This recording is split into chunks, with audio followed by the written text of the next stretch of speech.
अहिल्यानगर जिल्ह्यातील कोपरगाव शहरातील प्रभाग क्रमांक 15 मधील गोदावरी नदीवरील लहान पूल ते मोहनीराजनगर या महत्त्वाच्या रस्त्याच्या डांबरीकरणाच्या कामाला आज प्रत्यक्ष सुरुवात करण्यात आली। या कामाच्या प्रारंभी प्रसंगी राष्ट्रवादी काँग्रेस पक्ष काळे गट यांच्या वतीने श्रीफळ फोडून श्रीगणेशा करण्यात आला व विरोधकांवर निशाणा साधला आहे।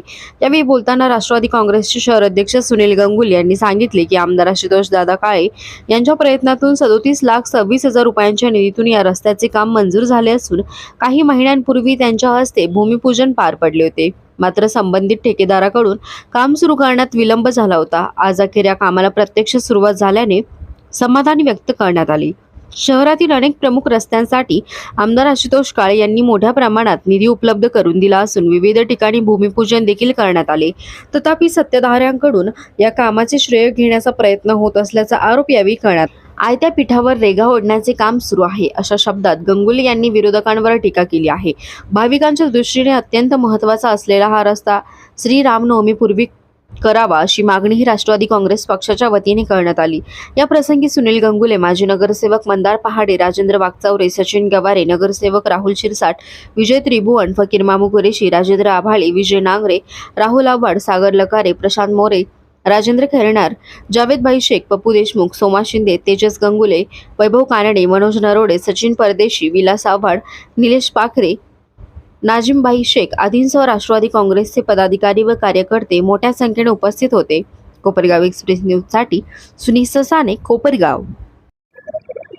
कोपरगाव शहराचे कर्तव्यदक्ष आमदार आशुतोष दादा यांच्या माध्यमातून कोपरगाव शहराचा हा जो महत्त्वाचा रस्ता आहे, पालखी रस्ता, या रस्त्यासाठी विशेष रस्ते अनुदानामध्ये जवळजवळ 40 लाखाचा निधी आमदार आशुतोष दादाने उपलब्ध करून दिला होता।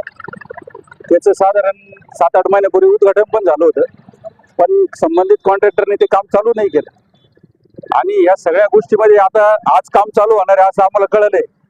पण मला सांगायचं आहे की या कोपरगाव शहराला का या कोपरगाव शहराचे जे काही प्रमुख रस्ते, या सर्व प्रमुख रस्त्यासाठी आमदार आशुतोष दादांनी निधी उपलब्ध करून दिलेला आहे। तर या कोपरगाव शहरामध्ये आयत्या पीठावर रेषा आज ओढण्याचे काम या कोपरगाव शहरामध्ये चालू आहे। त्या गोष्टीचा मी राष्ट्रवादी काँग्रेसतर्फे निषेध करतो आणि हा जो महत्त्वाचा रस्ता आहे, संबंधित कॉन्ट्रॅक्टरनी 8 महिन्यापूर्वी 7-8 महिन्यापूर्वी याच्यात एक लेअर मारला होता। आता तुम्ही बघून घ्या, याचे लेअर सुद्धा उखडले गेलेले। तर मला तुमच्या माध्यमातून त्याला सांगणं आहे की हा प्रमुख रस्ता आहे, पालखीचा रस्ता आहे आणि आता या 2 दिवसात रामनवमी आलेली, त्यामुळे हा रस्ता तातडीने आणि चांगल्या प्रतीचा करावा। कोपरगाव शहरामध्ये आमदार आशुतोष दादा काळे यांनी जो निधी उपलब्ध करून दिला आहे त्याचं बऱ्याच ठिकाणचं भूमिपूजन झालेलं आहे आणि असं भरपूर निधी या कोपरगाव शहरामध्ये दिलेला आहे। आता संबंधित जे काही सत्ताधारी पार्टी आहे यांना फक्त एकच काम झालेलं आहे की दादांनी निधी उपलब्ध करून दिलेला आहे आणि त्याचे जाऊन उद्घाटन करायचे आणि कोपरगाव शहरातील लोकांना असा भासवायचा प्रयत्न या कोपरगाव शहरात होईल का आम्ही हे काम करतोय। पण नागरिक फार हुशार आहे, त्यांना माहिती आहे का या कोपरगाव तालुक्याचे आमदार यांनी या कोपरगाव शहरामध्ये संबंधित सगळा निधी उपलब्ध करून दिला आहे।